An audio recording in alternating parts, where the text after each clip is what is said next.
இந்தியாவில் ஆனஸ்ட்டாக வேலை பார்த்தா எதுவுமே பண்ண முடியாது அப்படின்ற மாதிரி எல்லாரும் இவரை பார்த்து சொன்னாங்க. நாராயணமூர்த்தி அப்படின்ற ஒருத்தர் பார்த்தீங்கன்னா ஃப்ரான்ஸில் ஒரு நல்ல வேலை இருந்திருக்கு, அவருக்கு நிறையா சம்பளம் இருந்திருக்கு, ஒரு லக்ஸரியான லைஃப் அவர் அங்கே வாழ்ந்துக்கிட்டு இருந்திருக்காரு. இப்படியே நாட்கள் போகுது. ஆனால் அவருக்கு ஒன்றே தான் நெஞ்சுக்கு ஊற்றிக்கிட்டே இருந்திருக்கு. நம்ம இந்தியாவில் பிறந்திருக்கோம், ஆனால் இந்தியாக்காக நம்ம எதுவுமே பண்ணலையே அப்படின்ற மாதிரி யோசிச்சுக்கிட்டே இருந்திருக்காரு. இதனால இவர் என்ன பண்ணுறாருன்னு பார்த்தீங்கன்னா, அங்கே கிடைச்ச சொத்துக்கள், தன்னோட வேலை எல்லாத்தையும் விட்டுட்டு இந்தியாவுக்கு வராரு. இந்தியாவுக்கு வந்ததுக்கப்புறம் பார்த்தீங்கன்னா, அவர்கிட்ட சுத்தமாக காசு இல்லை. என்ன பண்ணுறதுன்னு தெரியாமல் முடிச்சுக்கிட்டு இருக்கும்போது தான் பார்த்தீங்கன்னா, அவரோட ஒய்ஃப் வந்து அவங்க இருந்த ஒரு 10,000 எடுத்து இவர்கிட்ட கொடுக்குறாங்க.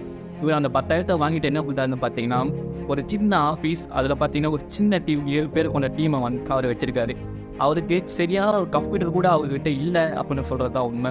அப்படியே நாட்கள் போகுது. இவர் பார்த்தீங்கன்னா ஒரு கம்பெனி ஆரம்பிக்கிறாரு. என்னதான் ஆரம்பித்தாலும் புதுசாக இருந்தால் நிறைய ரிஜெக்ஷன் வரும் இல்லையா? அதே மாதிரி நிறைய ரிஜெக்ஷன் வருது. நிறைய பேர் பேமெண்ட் டிலேவும் பண்ணுறாங்க. அப்படியே கொஞ்சம் கொஞ்சமாக ஃபெயில் ஆகிட்டே போகுது.